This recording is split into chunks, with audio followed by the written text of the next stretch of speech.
राधे राधे। हरे कृष्ण। माँ के जीवन में बेटा बनकर कौन आता है?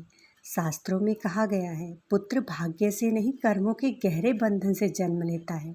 यानी हर माँ को पुत्र मिल जाए ऐसा जरूरी नहीं, लेकिन जिस माँ को पुत्र मिलता है उसके पीछे छुपा होता है एक अधूरा कर्ज, एक अधूरा प्रेम, या फिर ईश्वर की कोई गुप्त योजना।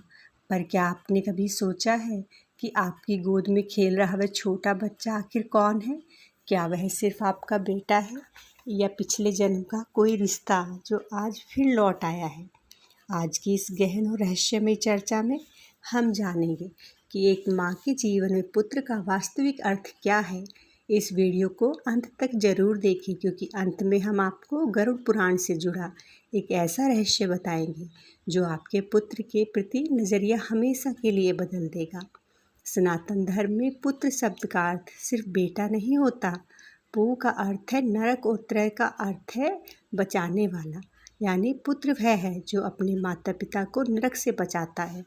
लेकिन सवाल यह है कि वह यह कैसे करता है और क्यों वही आत्मा उस माँ के घर जन्म लेती है। शास्त्रों के अनुसार इस संसार में कोई भी रिश्ता यूं ही नहीं बनता। हर संबंध के पीछे होता है ऋणानुबंध, यानी पिछले जन्मों का लेन देन। ऋण और अनुबंध जो लेन देन से जुड़ा होता है। जब कोई आत्मा पुत्र बनकर माँ के जीवन में आती है तो उसके पीछे 3 मुख्य कारण होते हैं।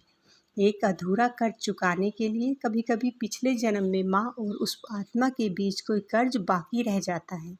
वह आत्मा पुत्र बनकर आती है ताकि उस कर्ज को पूरा कर सके। हो सकता है वह माँ की सेवा करे, उसे सहारा दे, या फिर कठिन समय में उसकी ताकत बने। 2, अधूरा प्रेम। कई बार वह आत्मा कोई पुराना संबंध होती है, पति, भाई या कोई बहुत प्रिय व्यक्ति जिसका प्रेम अधूरा रह गया होता है। वह फिर से जन्म लेती है, इस बार पुत्र बनकर, ताकि उस प्रेम को पूरा कर सके।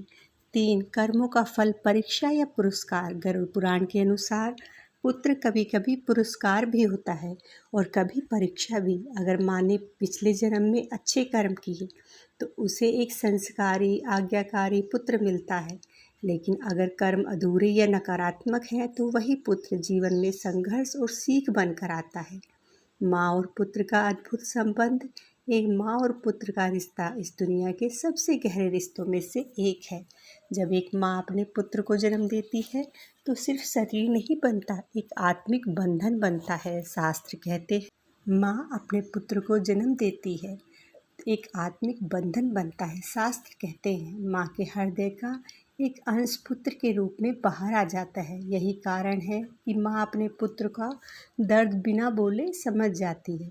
कहा जाता है जब भगवान श्री राम ने इस धरती पर जन्म लिया तो वे सिर्फ एक पुत्र नहीं थे, वे माता कौशल्या के लिए एक दिव्य आशीर्वाद भी थे और एक कठिन परीक्षा भी। भगवान राम का जन्म कोई संयोग नहीं था, बल्कि एक ऐसी योजना थी जिसमें एक माँ को अपने ही पुत्र से बिछड़ने का दर्द सहना था।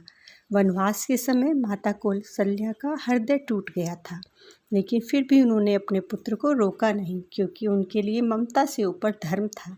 अब जरा सोचिए, अगर स्वयं भगवान श्री राम भी एक माँ के जीवन में कर्मों और उद्देश्यों के साथ आते हैं तो आपका पुत्र सिर्फ एक साधारण रिश्ता कैसे हो सकता है?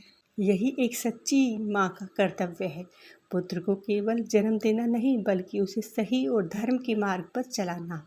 पुत्र का धर्म क्या है? शास्त्रों में कहा गया है एक सच्चा पुत्र वही है जो माता पिता का सम्मान करे, उनके बुढ़ापे में सहारा बने, उनके अधूरे सपनों को पूरा करे और सबसे महत्वपूर्ण, उनके कर्मों को आगे बढ़ाए। गरुड़ पुराण में एक अत्यंत गहरा रहस्य बताया गया है।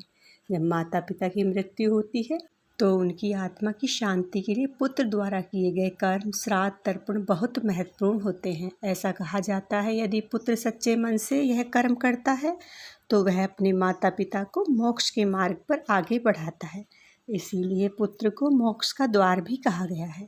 एक कड़वा सच, आज के समय में कई लोग पुत्र को केवल बुढ़ापे का सहारा मानते हैं, लेकिन शास्त्र कहते हैं पुत्र कोई सहारा नहीं, वह एक जिम्मेदारी है। उसे सही संस्कार देना, उसे धर्म सिखाना और उसे एक अच्छा इंसान बनाना, यही एक माँ का सबसे बड़ा धर्म है। अंत में एक बात याद रखें, आपका पुत्र कोई संयोग नहीं, वह आपके जीवन में इसीलिए आया है क्योंकि ईश्वर को आप पर विश्वास था। वह आपकी परीक्षा भी हो सकता है और आपका सबसे बड़ा आशीर्वाद भी। जब वह मुस्कुराता है तो समझिए कि आपकी आत्मा खुश है। जब वह भटकता है तो ये संकेत है कि आपकी मार्गदर्शन की ज़रूरत है। दोस्तों, आपके जीवन में आपके पुत्र की क्या भूमिका है? क्या आपने कभी महसूस किया है उसके आने के बाद आपकी ज़िंदगी बदल गई? कमेंट करके ज़रूर बताएं। अगर वीडियो पसंद आए तो लाइक करें और इसे सभी माताओं के साथ शेयर करें जो अपने पुत्र से बेहद प्रेम करती हैं। और ऐसे ही रहस्यमय और आध्यात्मिक वीडियो देखने के लिए हमारे चैनल को सब्सक्राइब करना ना भूलें।